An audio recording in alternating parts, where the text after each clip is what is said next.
बोलिए राधिका श्री कृष्ण की जय। भक्ति योग अत्यंत सुखकर होता है। ऐसा क्यों?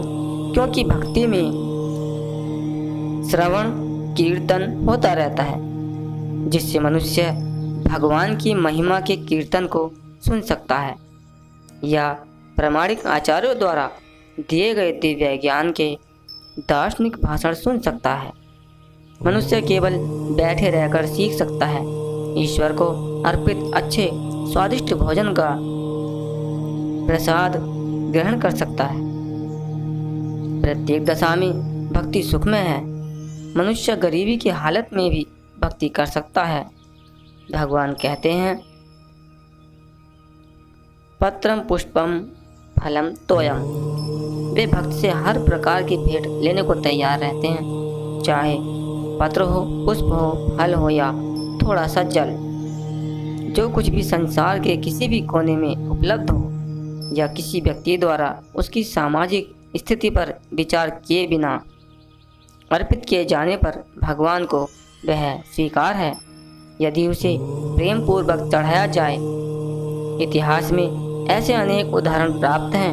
भगवान के चरण कमलों पर चढ़े तुलसी दल का आस्वादन करके सनत कुमार जैसे मुनि महान भक्त बन गए। अतः भक्ति योग अति सुगम है, भक्ति योग अति उत्तम है और इसे प्रसन्न मुद्रा में संपन्न किया जा सकता है। भगवान को तो वह प्रेम प्रिय है जिससे उन्हें वस्तुएं अर्पित की जाती हैं। बोलिए राधिका श्री कृष्ण की जय। यहाँ पर कहा गया है कि भक्ति शाश्वत अर्थात सत्य है। यह वैसी नहीं है जैसा कि मायावादी अर्थात मनगढ़ंत चिंतक अधिकार के साथ कहते हैं। यद्यपि वे कभी कभी भक्ति करते हैं, किंतु उनकी यह भावना रहती है कि जब तक मुक्ति न मिल जाए तब तक उन्हें भक्ति करते रहना चाहिए, किंतु अंत में जब वे मुक्त हो जाएंगे तो ईश्वर से उनका तदात्म्य अर्थात एकाकार हो जाएगा। इस प्रकार की अस्थायी सीमित स्वार्थ में भक्ति शुद्ध भक्ति नहीं मानी जा सकती। वास्तविक भक्ति तो मुक्ति के बाद भी बनी रहती है।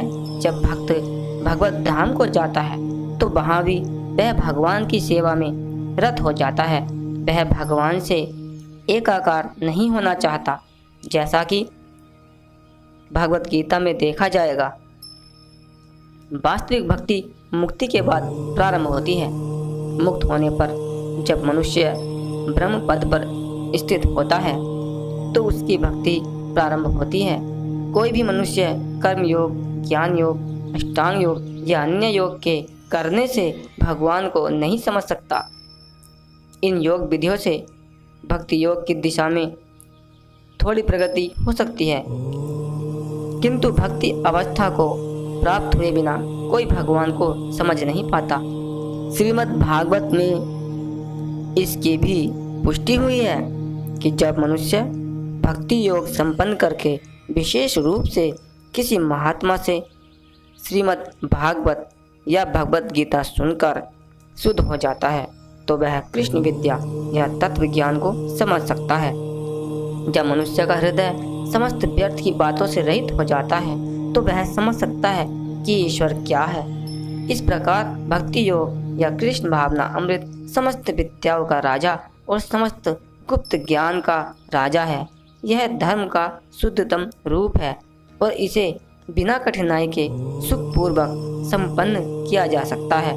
अतः मनुष्य को चाहिए कि इसे ग्रहण करे। बोलिए राधिका श्री कृष्ण की जय।